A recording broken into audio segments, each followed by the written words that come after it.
weekend we were celebrating Canada Day, and today we're celebrating Canada Strong Day. Because in a more dangerous and divided world, our strategy has been and continues to be to focus on what we can control, building our strength here at home and diversifying our partnerships abroad.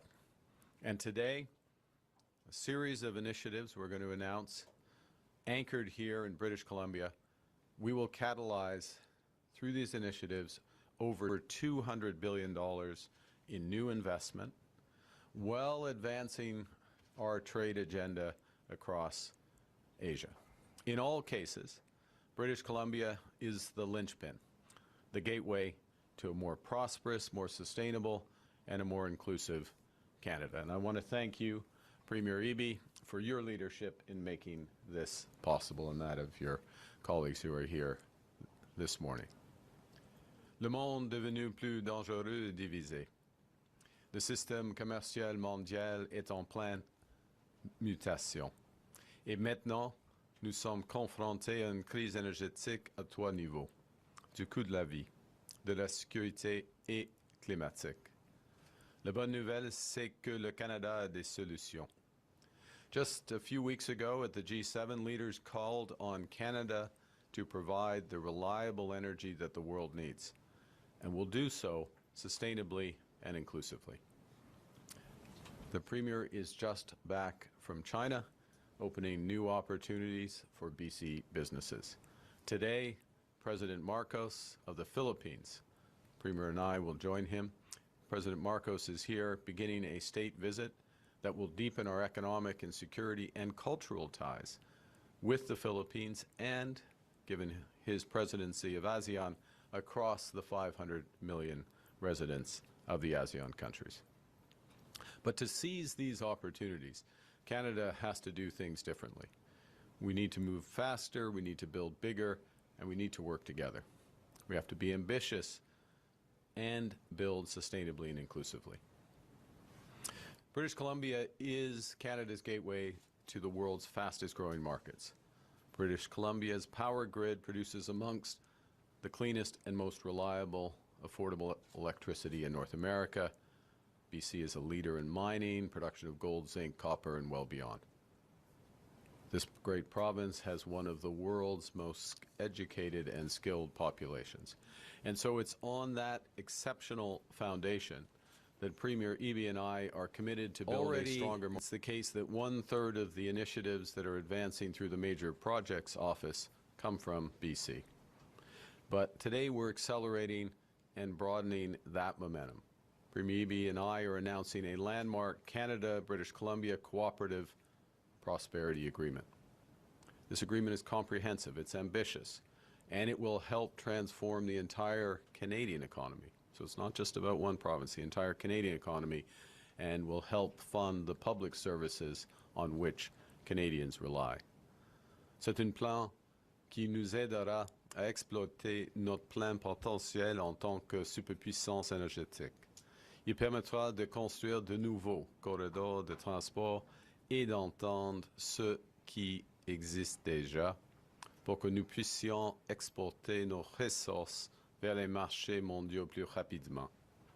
Il mettra à profit la main-d'œuvre hautement qualifiée de la Colombie-Britannique en élargissant la formation et accélérant le recrutement et favorisant l'embauche d'un plus grand nombre de travailleurs de métiers spécialisés.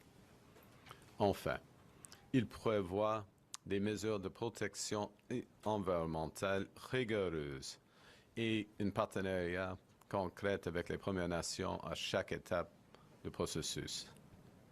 So what are we going to do? Well, first, Canada and British Columbia will work together to accelerate the projects that will unlock Canada's full potential as a global energy superpower, starting with LNG.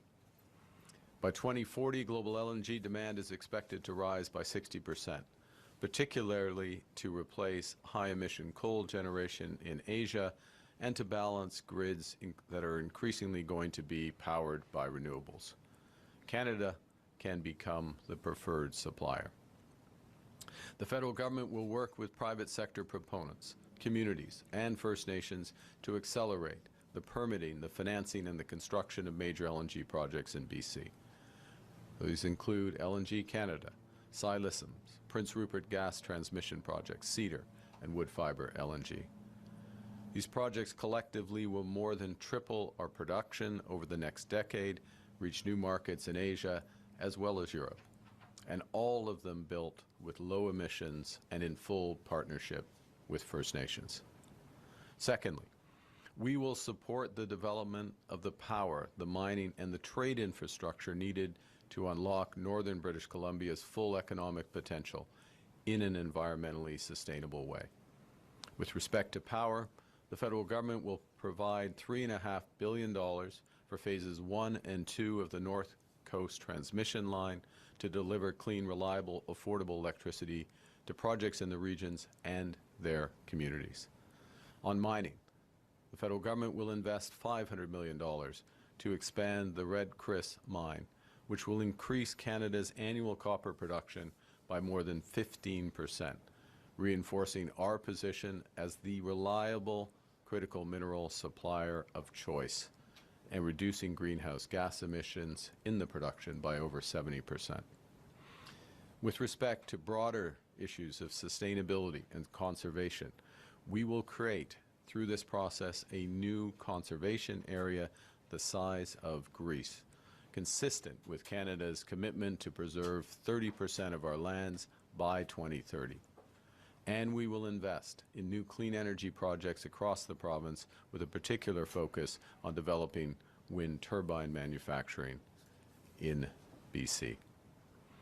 Nous améliorerons les réseaux de transport d'énergie et que nous réalisons de nouveaux projets d'énergie éolienne pour libérer tout notre potentiel en tant que superpuissance énergétique mondiale. Nous mettons également en place les infrastructures commerciales nécessaires pour acheminer nos ressources vers de nouveaux marchés à travers le monde. The Port of Vancouver moves $1 billion in trade every single day, reaching over 170 countries. And it moves more cargo than the next 5 largest Canadian ports combined. But that success is now straining capacity. Bottlenecks are appearing and they're worsening. Ships have to wait to load their cargo. It takes too long for imported goods to get to Canadian markets. That slows our trade. It means we lose some business to the United States. It increases prices here at home. Overall, it's holding our economy back. So we're committed to change that. This is part of our drive to double non-U.S. exports over the course of the next decade. And the Government of Canada will support $10 billion in major infrastructure upgrades to expand capacity at the Roberts Bank terminal. That alone will unlock $100 billion in new trade capacity, adding approximately $3 billion to Canada's economy every single year. The potential of this expansion over time will rival the contribution of the St. Lawrence Seaway to our country. Now, while we make it easier to move trade, we'll make life easier for long-suffering commuters.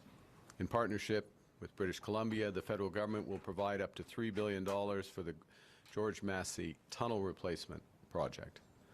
This will replace, as many of you know, the aging 4-lane transport tunnel along Highway 99 with a modern 8-lane tunnel, enabling Canada to export more of what we produce while connecting the economy of the Lower Mainland as a whole. In parallel, we'll work with port authorities and First Nations to maximize the potential of the ports of Prince Rupert and the Port of Stewart. These will serve as vital trade corridors for our critical minerals and other resources and provide much needed extra capacity for a growing BC economy. Now, British Columbians and Canadians have always understood that it's not just about what we build, but it's also about how we build. And that's why we're building sustainably, including by establishing a new national carbon credit framework to build carbon markets that actually work, and by expanding BC's clean grid to where it can have the greatest impact. It's also through Canada's $250 million investment in the Whales Initiative to reinforce existing protection for Canada's whales, including the southern resident killer whale habitat alongside the BC coast. And we'll strengthen protections for coastal ecosystems by preventing oil spills and strengthening marine conservation through our new Oceans Protection Plan. On top of all that, the conditions for the Roberts Banks Terminal 2 expansion will include detailed measures to protect these habitats.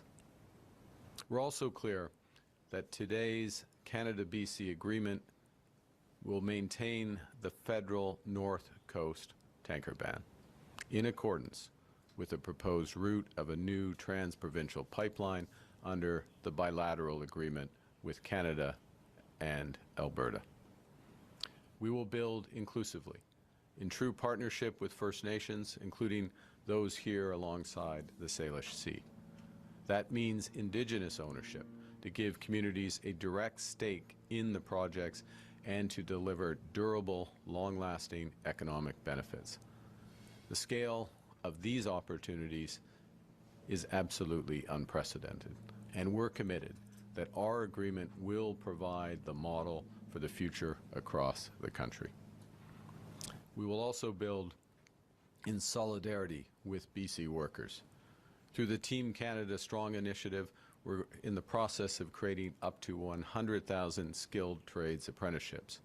And through this agreement, we will also provide $630 million for affordable childcare in British Columbia, so more British Columbians can participate in the growing economy as they wish.